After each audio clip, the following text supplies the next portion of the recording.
नमस्कार, स्वागत है आपका न्यूज अपडेट में। मैं हूं आपके साथ श्वेता शर्मा और चलिए बुलेटिन की शुरुआत दिल्ली से बड़ी खबर के साथ, जहां केंद्रीय मंत्री पद से इस्तीफा देंगे नरेंद्र सिंह तोमर।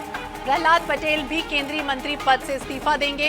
अभी कृषि मंत्री हैं नरेंद्र सिंह तोमर, दोनों शाम तक इस्तीफा देंगे। अहम खबर आपको बता दें, प्रहलाद पटेल भी देंगे केंद्रीय मंत्री पद से इस्तीफा। दोनों शाम तक मंत्री पद से इस्तीफा देने जा रहे हैं। अभी कृषि मंत्री हैं नरेंद्र सिंह तोमर। यह अहम खबर आपको बता दें, दिल्ली से सामने आई है इस वक्त की अहम खबर।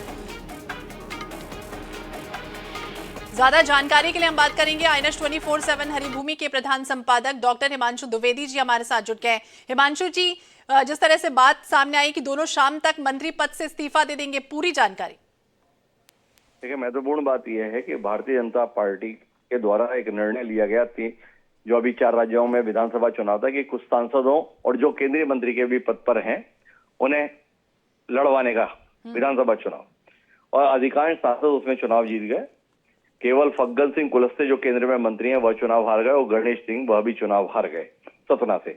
तो अब ये जो व्यक्ति सांसद का चुनाव पहले जीते हुए थे और अब विधायक का भी चुनाव जीत गए, तो नियम ये कहता है कि 14 दिन के अंदर उन्हें फैसला लेना होता है कि या तो वो सांसद रहेंगे या विधायक रहेंगे। भारतीय जनता पार्टी के राष्ट्रीय नेतृत्व ने यह फैसला लिया 10 सांसदों के संदर्भ में कि उन्हें अब विधायक के तौर पर भूमिका निभानी है। इस फैसले से जेपी नड्डा जी के द्वारा आज संसद भवन में इन सांसदों को अवगत कराया गया, और उसके तहत इन तमाम नेताओं ने सांसदी के संदर्भ में अपना इस्तीफा दे दिया है। 3 ऐसे नेता हैं जो सांसद होने के साथ साथ केंद्र में मंत्री भी हैं। उनमें पहला नाम नरेंद्र सिंह तोमर का है, दूसरा नाम प्रहलाद पटेल जी का है, और तीसरा नाम रेणुका सिंह जी का है। रेणुका सिंह जी वर्तमान में रायपुर में है, लेकिन नरेंद्र सिंह तोमर और प्रहलाद पटेल ये दोनों इस समय दिल्ली में। जब इन्हें सांसदी से इस्तीफा देने के संदर्भ में राष्ट्रीय अध्यक्ष के द्वारा कहा गया, तो साथ में उन्होंने सवाल किया कि मंत्री पद के संदर्भ में क्या करना है। जब सांसदी से इस्तीफा दे रहे हैं तो फिर हमें मंत्री पद से भी छोड़ देना चाहिए। तो इसमें राष्ट्रीय अध्यक्ष के द्वारा सहमति दी गई। तो ये तय हुआ है कि ये दोनों नेता सांसदी के साथ साथ आज ही मंत्री पद से भी इस्तीफा दे देंगे। मंत्री पद से इनके द्वारा इस्तीफा तो दे दिया जाएगा, पर वो इस्तीफा स्वीकृति के लिए राष्ट्रपति के पास प्रधानमंत्री जी कब भेजते हैं, ये प्रधानमंत्री के विशेषाधिकार पर है। नियम ये कहता है कि आप सांसद रहे बगैर भी 6 महीने तक केंद्र में मंत्री के तौर पर रह सकते हैं। तो एक वस्तु इसलिए तकनीकी तौर पर यह है। दूसरी महत्वपूर्ण बात यह है कि ये तमाम नाम, चाहे वो रेणुका सिंह हैं, चाहे वो नरेंद्र सिंह तोमर है या प्रहलाद पटेल है, इन्हें अपने अपने राज्यों में संभावित मुख्यमंत्री के तौर पर भी देखा जा रहा है। तो उस लिहाज से ये घटनाक्रम बड़ा महत्वपूर्ण है। और साथ ही साथ ये भी दिख रहा है कि इस बार विधानसभाएं काफी हैवीवेट रहेंगी। अब जो केंद्र में मंत्री हैं वो विधायक के तौर पर अब सदन में अगर दिखाई देंगे तो निश्चित रूप से विधानसभा का वजन बढ़ता है। भारतीय जनता पार्टी के लिहाज से ये भी दिखाई देता है कि संगठन की सर्वोच्चता किस स्तर की है। व्यक्ति गौण है, संगठन महत्वपूर्ण है, यह साफ तौर पर एक बार फिर दिखाई दे रहा है। पर रेणुका सिंह और बालकनाथ, राजस्थान में बालकनाथ जो सांसद हैं वो भी विधायक का चुनाव जीते, और रेणुका सिंह छत्तीसगढ़ में चुनाव जीती है। इनके द्वारा भी सांसदी से इस्तीफा नहीं दिया गया है। क्या इनको सांसद बनाया रखा जाएगा या इनको भी विधायक के तौर पर ही करना होगा, इसके संदर्भ में शायद कल तक स्थिति स्पष्ट होगी।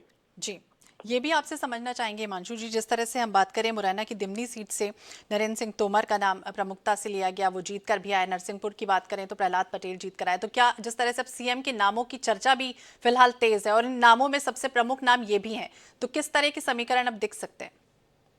देखिए, कुल मिलाकर मुख्यमंत्री तो एक बनना है। अनार एक है, बीमार 4-4, 5-5 है, या दावेदार 4-4, 5-5 है। तो कुल मिलाकर अभी किसी निर्णय पर भाजपा संगठन पहुंचा है ऐसी जानकारी सार्वजनिक नहीं हुई है। पर चाहे वो नाम नरेंद्र सिंह तोमर का है, चाहे वो नाम वर्तमान में प्रहलाद पटेल का है, वीडी शर्मा का है, कैलाश विजयवर्गीय, ये सब गंभीर नाम है मध्य प्रदेश के संदर्भ में। इसी प्रकार से रेणुका सिंह भी एक बेहद गंभीर नाम है। यहाँ से और भी सांसदों को चुनाव लड़ाया गया था, जिसमें गोमती साय थी, विजय बघेल थे। गोमती साय सफल रही पर विजय बघेल सफल नहीं रहे। पर मुख्यमंत्री के तौर पर जिस नाम को सुर्खियां मिल रही हैं वो नाम रेणुका सिंह का है। ये नाम गंभीर है, इनके वरिष्ठता और वर्तमान दर्जा इन्हें मुख्यमंत्री के तौर पर दावेदार के रूप में प्रस्तुत करता है।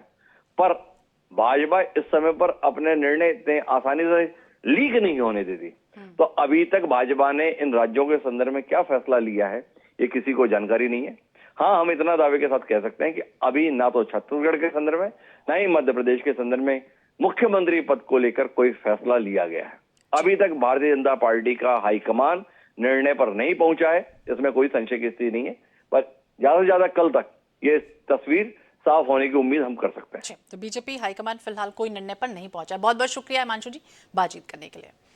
तो बता दें दिल्ली से इस वक्त की अहम खबर, जब प्रहलाद पटेल अपना इस्तीफा आज देंगे और नरेंद्र सिंह तोमर भी कृषि मंत्री हैं और फिलहाल वो भी ये कहा जा रहा है कि शाम तक इस्तीफा दे देंगे। तो इस वक्त की बड़ी खबर आपको बता दें दिल्ली से सामने आ रही है, जहां नरेंद्र सिंह तोमर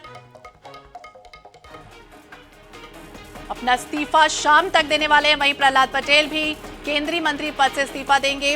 वहीं रेणुका सिंह, जिस तरह से गंभीर नाम है छत्तीसगढ़ में, केंद्रीय राज्य मंत्री हैं, उनका भी एक जो है वो आज इस्तीफा देंगी। तो खाद्य प्रसंस्करण और जल शक्ति राज्य मंत्री है प्रहलाद पटेल। इस वक्त की अहम खबर आपको बता दें दिल्ली से जुड़ी हुई है, जहां नरेंद्र सिंह तोमर दोनों ही आज शाम तक मंत्री पद से इस्तीफा देंगे। तो मध्य प्रदेश में हाल ही में विधानसभा चुनाव जीते बीजेपी के इन सांसदों की लगातार नाम इनके चर्चा में है, चाहे वो केंद्रीय कृषि मंत्री नरेंद्र सिंह तोमर का हो या फिर प्रहलाद पटेल का हो। ये तमाम वो चेहरे हैं जो अब शाम तक ये कहा जा रहा है कि आज मंत्री पद से इस्तीफा देने जा रहे हैं। तो केंद्रीय कृषि मंत्री नरेंद्र सिंह तोमर मुरैना की दिमनी सीट से खड़े हुए थे, वो भी चुनाव जीत कर आए हैं। वहीं मध्य प्रदेश की नरसिंहपुर सीट की बात की जाए तो केंद्रीय मंत्री प्रहलाद पटेल चुनाव जीतकर विधानसभा पहुंचे।